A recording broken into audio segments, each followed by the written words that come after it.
پاکستان میں solar market ایک نئے موڑ پر پہنچ چکی ہے۔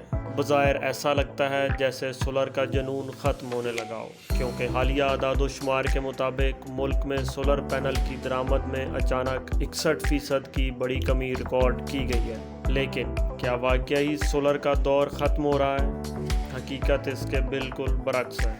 اصل میں یہ ایک نئے انقلاب کی شروعات ہے جو پاکستان کے پاور سیکٹر کو بدل سکتا ہے۔ اب صرف سولر پینل نہیں بلکہ جدید بیٹری ٹیکنالوجی بھی تیزی سے پاکستان پہنچ رہی ہے، جس سے صارفین رات کے وقت بھی اپنی پیدا کی گئی بجلی استعمال کر سکیں گے۔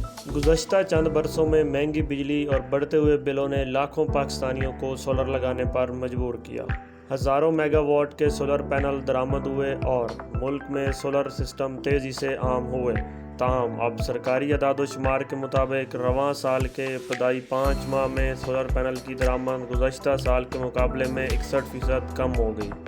بظاہر یہ مارکیٹ میں سست روی دکھائی دیتی ہے، مگر اصل تصویر کچھ اور ہے۔ پاکستان میں درآمد کیے گئے سولر پینل کی مجموعی صلاحیت پہلے ہی ملک کی موجودہ بجلی کی ضرورت سے زیادہ ہو چکی ہے، لیکن ان میں سے صرف ایک چھوٹا حصہ ہی نیٹ میٹرنگ کے ذریعے قومی گرڈ سے منسلک ہے، یعنی زیادہ تر صارفین اپنی پیدا کی گئی بجلی خود استعمال کرتے ہیں۔ اسی دوران ایک اور بڑی تبدیلی سامنے آئی ہے۔ سولر پینل کی درآمد کم ہوئی مگر لیتھیم آئن بیٹریوں کی درآمد ریکارڈ سطح تک پہنچ گئی۔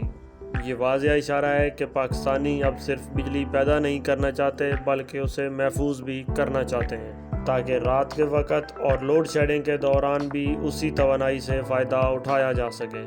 اسی لیے ہائبرڈ انورٹر اور لیتھیم بیٹریوں کی مانگ تیزی سے بڑھ رہی ہے اور پاکستان آہستہ آہستہ سولر پینل سے آگے بڑھ کر سولر پلس بیٹریوں کے دور میں داخل ہو رہا ہے۔ اب اصل مقابلہ زیادہ پینلز لگانے کا نہیں بلکہ اپنی بجلی کو مؤثر طریقے سے محفوظ رکھنے کا ہے۔ اب سوال یہ ہے، کیا یہ تبدیلی واقعی مہنگی بجلی اور لوڈ شیڈنگ کا مستقل حل ثابت ہوگی یا ابھی اس انقلاب کا اصل مرحلہ آنا باقی ہے؟